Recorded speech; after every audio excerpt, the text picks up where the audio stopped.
Hello students, मैं Rakesh Dhasmana maths point में आपका स्वागत करता हूँ। Let us start.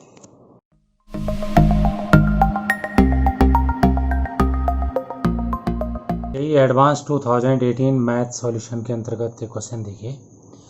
Late f such that f is from R to R we are differentiable function with f 0 = 1 and satisfying the equation f x plus y equals fx f dash y plus f dash x fy for all xy belongs to R, then the value of log f4 is। अच्छा question है। अब इसमें सबसे पहले ये तो given है f x plus y equals f x into f dash y plus f dash x into f y. इसमें एक्स को भी ज़ीरो रख दिया और वाई को भी जीरो रख दिया, इससे हमें कुछ रिजल्ट प्राप्त होगा। वैसे भी क्वेश्चन में f0 1 दे रखा, तो सब जगह जहाँ x और y थे 0 0 रख दिया, तो ये तो f0 हो गया। f0 1 दे रखा, तो ये भी 1 हो गया, ये भी 1 हो गया, तो ये 2 हो गए, 2f'0 हो गया। और f0 1 दे रखा है, तो 2f'0 1 आ गया, तो यहाँ से f'0 1/2 आ गया। तो इस तरीके से आपने देखा कि f0 तो 1 था ही, f'0 भी हमें 1/2 मिल गया। फिर से जो फंक्शन जो गिवन था f x plus y equals, उसमें हमने y को सब जगह 0 रख दिया, तो ये इस तरीके से हो गया F x equals f x into f'0 plus f dash x into f0। इसमें f'0 की वैल्यू हाफ रख दी और f0 की वैल्यू 1 रख दी, तो एफ डैश एक्स हमें एफ एक्स/2 मिल गया। इसके बाद आप समझ ही गए होंगे, वेरिएबल सेपरेबल कर देंगे, ये डिफरेंशियल इक्वेशन बन गई। एफ डैश एक्स के नीचे एफ एक्स कर दिया, यहाँ हाफ हो गया, दोनों तरफ डी एक्स कर दिया, इंटीग्रेट कर दिया, तो इसका इंटीग्रेशन लॉग एफ एक्स हो गया और इसका एक्स हो गया प्लस सी। अब इसमें एक्स को 0 रख दिया, तो log f0 equals half 0 plus C हो गया, लेकिन f0 क्वेश्चन में 1 दे रखा है। देखो कितनी बार उसकी ज़रूरत पड़ रही, तो फिर से ये 1 हो गया, तो log 1 0 हो गया, तो c भी हमारा 0 हो गया।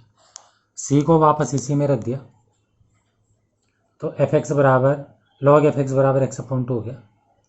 अब x की जगह 4 रख दिया, तो log f4 हमें पूछा है, तो 2 आंसर आ गया। अगला क्वेश्चन देखिए। Let p be a point in the first octant whose image q in the plane x plus y equals 3. That is, the line segment PQ is perpendicular to the plane x plus y equals 3 and the midpoint of PQ lies in the plane x plus y equals 3, lies on the z axis. x plus y से जो image बनेगी वो z axis पे लाई करेगी। Let the distance of P from the x axis be 5. If R is the image of P in the xy plane, then the length of PR is। काफ़ी अच्छा question है। अब आप इसमें देखिए 3 डायमेंशनल का क्वेश्चन है, क्या क्या बातें हैं। तो सबसे पहले हमने P को x1 y1 z1 मान लिया, तो इमेज है Q, तो Q पॉइंट के लिए फॉर्मूला आपको ध्यान आ रहा होगा, ये 2D में भी होता है 3D में भी होता है। x माइनस x1/1, 1 उसका कोफिशिएंट है x का, y माइनस y1/1, 1 y का कोफिशिएंट है, z माइनस z1/0 क्योंकि z वहाँ था ही नहीं, इक्वल्स -2 टाइम्स, और जो ये क्वेश्चन है उसको सबको लेफ्ट में करके x1 y1 रख दिया xy के बदले एंड अपॉन 2, तो इसको आप पहचानते होंगे। हाँ, अपॉन 2 ऐसे करके आया, इसमें a² + b² + c² आता है नीचे, तो a और b 1 1 है, इसलिए 2 ही आ पाया। अब इसके अगली लाइन में हो गया x minus x1 equals y minus y1 equals z minus z1/0, 2 से 2 बढ़ गया। अब फर्स्ट और लास्ट ले लिया एक साथ, x की वैल्यू आ गई, सेकंड और लास्ट ले लिया तो y की वैल्यू आ गई, और थर्ड और लास्ट ले लिया तो z की वैल्यू आ गई। इन सबको उठा के q में रख दिया, x1 y1, q जो है x y z है, एनी पॉइंट है उस लाइन का, तो 3 माइनस y1 3 माइनस x1 और z1 आ गया। लेकिन क्वेश्चन में लिखा था कि जो पॉइंट Q है वो z एक्सिस पे लाई कर रहा है, तो इसलिए इसका एक्स और वाई कोऑर्डिनेट 0 होगा। तो यहाँ से y1 3 आ गया, x1 भी 3 आ गया और z1 0 है ही नहीं, z1 ही रहेगा।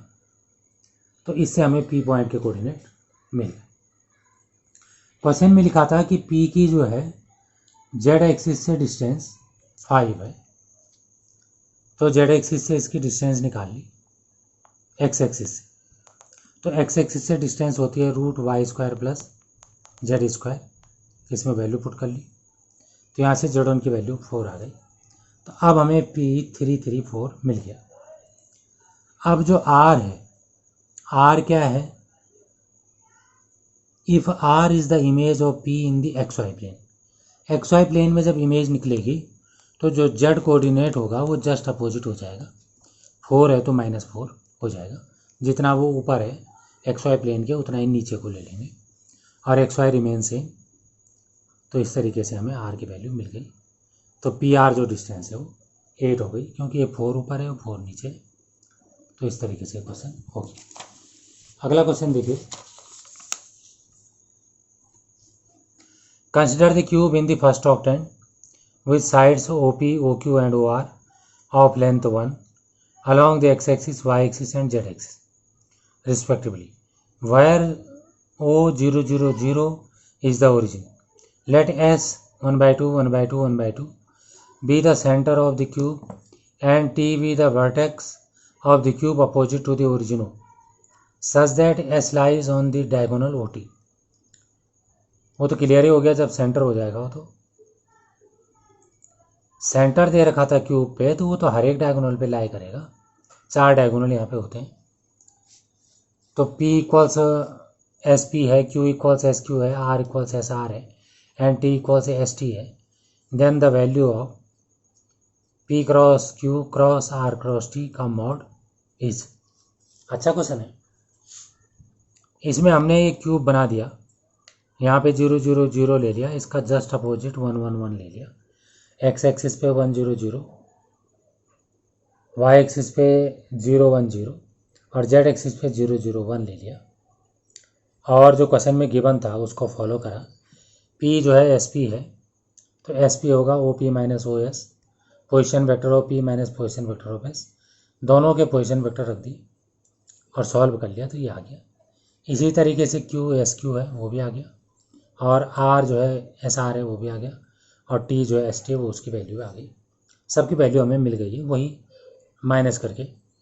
अब P क्रॉस Q निकाला तो IJ के P के कोफिशिएंट, P में IJ के कोफिशिएंट, Q में भी IJ के कोफिशिएंट, क्रॉस मल्टीप्लाई करके ये आ गया I + J/2। इसी तरीके से R क्रॉस T निकाल लिया।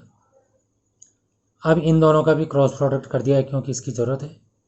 फिर IJ के, फिर दोनों के कोफिशिएंट, तो K/2 आ गया। और ये जो आया इसी को हमें निकालना था, इसका मॉड निकालना था, तो इसका मॉड 1/2 आ जाएगा, तो 0.5 आ गया। अगला क्वेश्चन देखिए, let x equals 10c1² plus twice 10c2² plus thrice 10c3² up to 10 times of 10c10², where 10cr r belongs to 1 to 10 denote binomial coefficients, then the value of 1/1430x is। Binomial से आया है, अच्छा question है। x की value लिख दी, तो देखो इसमें 1 है, इसमें 2 है, इसमें 3 है, तो r लिख दिया, r वाले में r होगा। इसमें 10 1 है, इसमें 10 2 है, तो उसमें 10 r होगा, होल स्क्वायर वैसे लिख दिया। अब इसको 2 लिख दिया अलग अलग, एक 10cr अलग लिख दिया, एक 10cr अलग लिख दिया। तो आपको पता है कि जैसे 10cr है तो 10 और r आगे आ जाते हैं और 10 9 बन जाएगा और r -1 बन जाएगा, एक एक कम हो जाएगा। शायद आपको याद आ रहा होगा NCR होता था n/r C n-1 r -1, ये फॉर्मूला हमने इसमें लगा दिया। अब 10 कांस्टेंट को बाहर कर लिया, r से r कट गया, जो बाकी बचा वो ये है। लेकिन इसे आप गौर से देखोगे तो इससे एक पैटर्न बन रहा है, इससे ऐसा पैटर्न बन रहा है।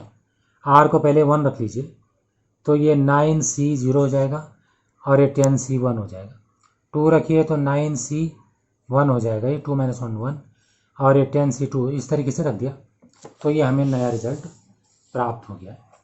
इस रिज़ल्ट में आप देखिए, गौर से देखिए, ये जो है कोफिशिएंट ऑफ x पावर 9 है इसके एक्सपेंशन में।